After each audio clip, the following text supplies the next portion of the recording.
Welcome to Make It Happen Monday, where we're always high on health and totally unscripted. Today I'm going to share why you should make an effort to include more plant-based proteins in your life, particularly to replace animal-based proteins. You know, I'm not a vegan, I'm not a vegetarian, but you simply can't deny the things that I'm going to be sharing with you upcoming. So specifically 6 things that you can only get from plant-based proteins that you can't get from animal-based proteins. The first thing I know you want to know are, what are plant-based proteins? So there are just 3. Beans, which are great, canned, fresh, frozen, dried, but beans are one. Whole soy foods. Oh, let me go to get my soy milk out. So soy milk, right? Soy milk, tempeh, edamame. There are other whole soy foods, but these are 3 great examples. And then nuts. These are special nuts that I'll tell you about in a minute. Nuts and seeds. So these nuts and seeds, whole soy foods, beans. These are your plant-based sources of protein. All right. So why do you want to be doing more of them? Number 1, they have phytochemicals. Phytochemicals are only in plants. What are phytochemicals? Those amazing disease-busting, like miraculous agents of good health.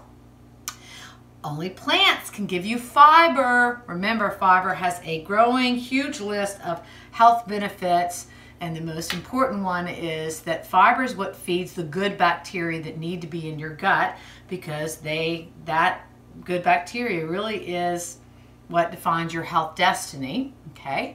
The third thing about plant-based proteins is that they have negligible to 0 unhealthy fats. So no saturated fats and no trans fats. So you can get those fats in those animal-based proteins. Next up is plant-based proteins have a higher nutrient to calorie ratio. So they are actually more nutritious. Higher nutrients, less calories. That is good for disease protection. That is good for weight control.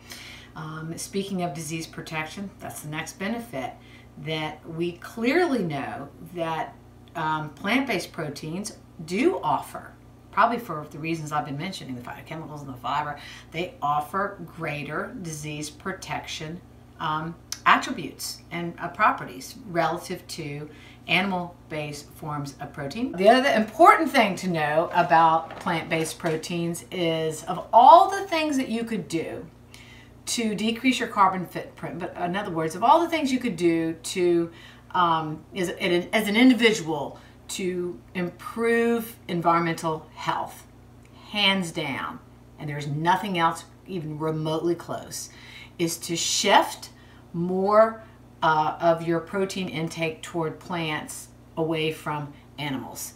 So please keep that in mind. Again, I'm not a vegan, I'm not a vegetarian, but I am very environmentally conscious, and I'm always striving to include more plant-based proteins in my life for all the reasons that I've mentioned, including that I know it is good for the environment. So thank you.